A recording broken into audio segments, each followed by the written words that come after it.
The Winter Holiday Part 1 event in Pokemon Go is live, so we're going to go over the top tips, strategies, and expert things to manage in Pokemon Go to make sure you take full advantage of everything. Shiny, Winter, Holiday, Stardust, XP, and more in Pokemon Go. So welcome to the Trainer Club. Here we go!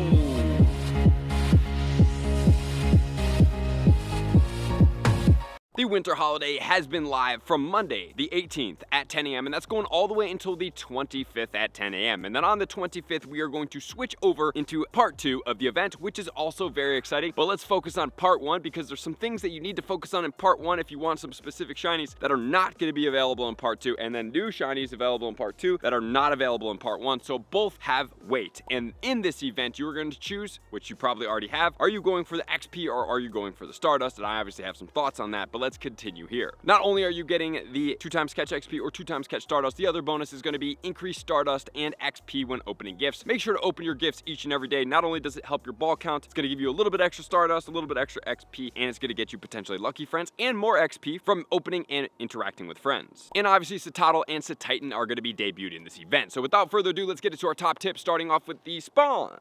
And tip number 1.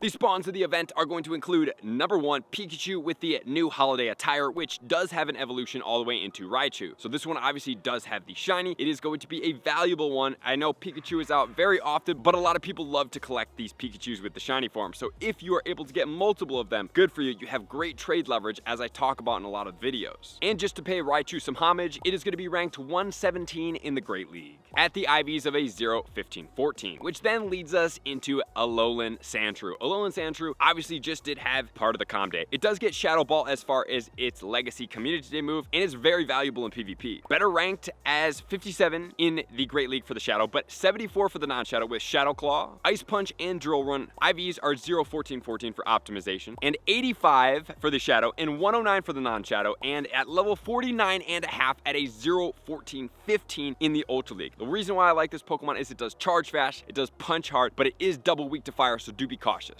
And then we are going to get Seal as well, which goes into Dugong, which used to be very well ranked in PvP, but it does require 2 elite TMs, 1 charged and 1 fast. The moveset will be Ice Shard, Icy Wind, which are both of the TM moves, and then Drill Run. It's ranked 93 at a 0, 12, 15. And then we're going to have Eevee. So Eevee obviously is going to have a costume. It does have all the evolutions with the costume, so if you guys do need these costume shiny evolutions, you have a lot of grinding ahead of you. So good luck on these Eevee evolutions. And the Umbreon is going to be ranked 69 in the Great League with Snarl, Foul Play, and Last Resort at 0, 15, 15. And the same moveset in the Ultra League, ranked 92 at 15, 15, 15, so that's 100% IV, and you can best buddy it and it's still safe below that number. But this is one of those Pokemon that I did talk about yesterday where in the future, if level 60 does come out, this one could be valuable. Reason being is that if you put it to level 60, more than likely it will have something along the lines of a 0, 15, 15, or maybe a 2, 15, 15, or a much different IV stat spread. And next we're going to have the Swinub, which does go into Mamoswine. Mamoswine has a multi-purpose use here. Mamoswine in the Master League is ranked 24 with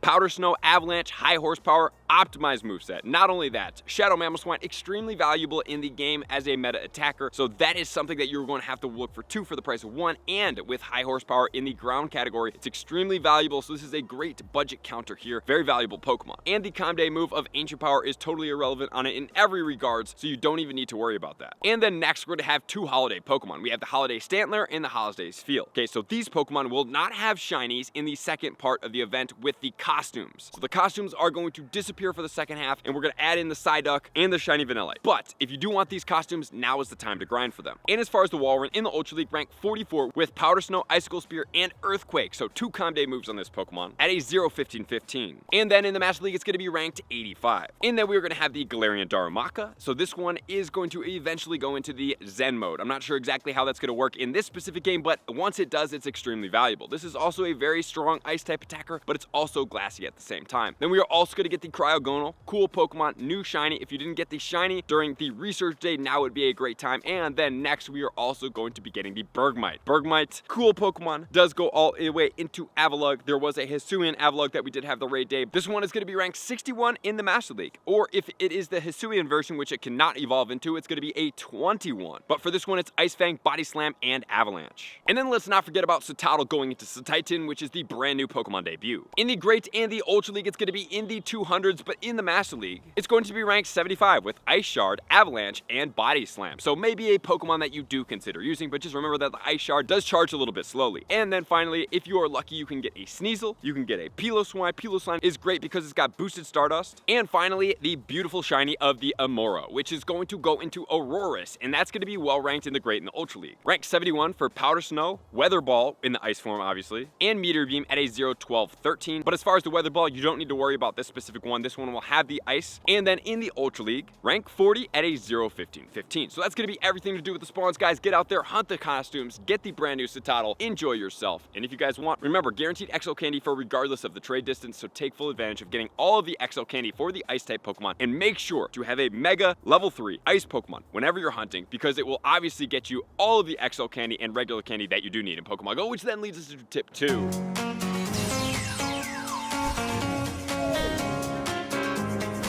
Tip 2, there's a ton of research, including some valuable research out there, so let's jump in. Catch 5 ice type can give us some rewards for items. We can get either 5 Pokeballs. That one's pretty easy. I would also do the Ultra Balls in the quantity of 3. The Raspberries and the Pineapple Berries I would dump. As far as catch 7 ice type Pokemon, we have Shelder, that is 463, Snover, 497, and Vanillite, 443. As far as the Shelder, that one is an amazing Stardust boosted Pokemon that I would prefer that you prioritize for Calm Day on January 6th. So do give it a berry. Raspberry I would prefer, so it's easier to catch, and then run away from it and put it in the stack and forget about it until January 6th. Catch 5 different species of Pokemon is another great one because we have the Holiday Delibird and the Holiday Spheal, 469 and 412. And the Delibird is another one to put in your stack with a berry and save it for the 6th. Catch 10 different species of Pokemon, Holiday Cubchoo and Jinx, 458 and 1095. Then we have Winter Raid for Lapras, 1193, and Holiday Glaceon at 1340. And then we have Open 5 gifts for Holiday Attire Pikachu, 402, and Alolan Sandshrew at 554. And then finally, send 3 gifts and add a sticker. Can either be a Crab Brawler, which I would dump if it is a Crab Brawler, at 584, which you would know because it's a Pokemon encounter instead of a Mega Energy reward, and the Mega Energy reward could be an Abomasnow or a Mega Glalie in the quantity of 25.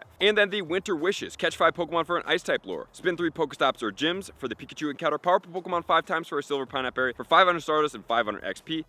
And then at this point, you're going to choose between the Stardust or the XP. If you really want to get to level 50 or you need more XP for that matter, this would be a decent event to be able to do. There's a lot of really easy, excellent throws out there that you can help optimize. But if you are like myself, I have more than enough XP as far as my knowledge, because we don't know exactly how much XP will be required for level 60, I am choosing the Stardust path. Both of them are going to be the exact same as far as our rewards, except you will get either a Lucky Egg or a Star Piece at the end. But choose wisely because this is going to go all the way as your rewards until the 31st. Then we have catch 10 Pokemon, Spheal Encounter, catch 25 Pokemon, Eevee, catch 40 Ice type, which is going to be a Lapras, catch 8 different species of Ice type Pokemon, which is going to be the Stantler. Then we have earn 25,000 XP for the Citadel, send 25 gifts to a friend for a Pikachu. Then we're going to get the Galarian Mr. Mime and the Lucky Egg. And like I said, the exact same rewards for the Stardust path, except we are getting the Star Piece. Then if you have the $2 timed research, we have catch 10 for Citadel, catch 20 Sneasel, catch 30 Darumaka, catch 40 Spheal, use 10 berries for a Pikachu, 20 berries for Stantler, 4 different species of Ice, Eevee, 6 species Cryogonal, 8 species Aurora, 10 species Glaceon. Then we're going to get the Holiday Psyduck early, 2 premium passes and 5,000 XP. And then it does look like part 2 is going to be pretty much the exact same thing with the rewards again. And then finally we have the $5, which is going to include the pose. So we have spin 10 Pokestops for the Cubchoo, catch 25 Ice type for the Spheal, make 20 curveball throws for the Pikachu. We are going to get a Galarian Mr. Mime and a Hot Chocolate pose. In stage number 2, we're going to use 20 berries to help catch Pokemon, Stantler, transfer 25 Pokemon for the Delibird. Then we have catch 30 Ice type for the Eevee, Lapras, and 3 Silver Pineapple Berries. In stage number 3, we're going to make 30 curveball throws for the Cubchoo, send 10 gifts for the Spheal, catch 40 Ice type for the Pikachu. Then we're going to get the Holiday Glaceon and the 1 Incense. Then we have transfer 30 Pokemon for the Stantler encounter, explore 5 Pokemon for the Delibird, catch 50 Ice type for the Eevee, and then we're going to get the Holiday Psyduck and the Incubator. And then if you guys do want to see the pose, it's pretty cool, I'm not going to lie. So that's going to be all the research, which then leads us to tip 3.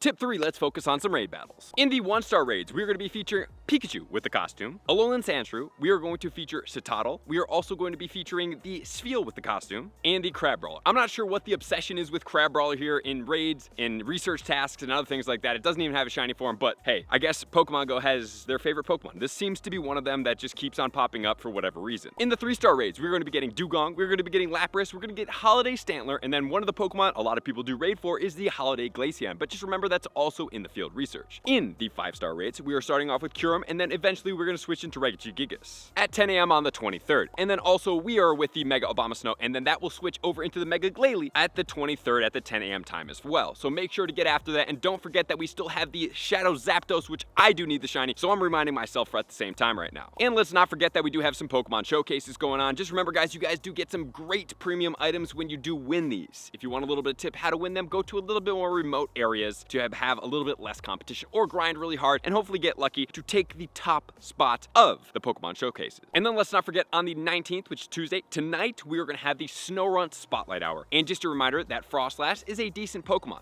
This is going down from 6 to 7 local time. It does have a shiny. The bonus is going to be 2 times evolution XP. It's going to be ranked 97 in the Great League with the IVs of 0, 15, 15, with the moveset of Powder Snow, Avalanche, as well as Shadow Ball. So this is going to be the event overall, guys. Make sure to choose the bonus that suits you best. Make sure to go out there, make sure to grind, make sure to get as many shinies as possible. Use that Mega Level 3 Ice-type Pokemon. If you aren't using Mega Level 3 Pokemon, now is the time to start making this a part of your everyday gameplay, because it definitely will help you guys optimize. So thank you guys for being here as always. Love and appreciate all you guys. To all of my likers, commenters, subscribers, Patreon members. Everybody takes your support, subscription, and participation to the next level. I'm gonna see you guys out on the next video. Peace.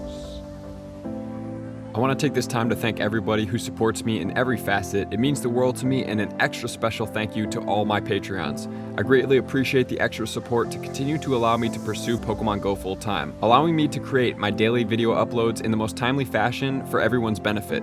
Plus, I get the amazing experience of sharing my creative processes behind the scenes and rating all around the globe with select upper tiers. Thank you everybody for being a part of the Trainer Club. You all mean the absolute world to me, and I will see you guys out on the next video.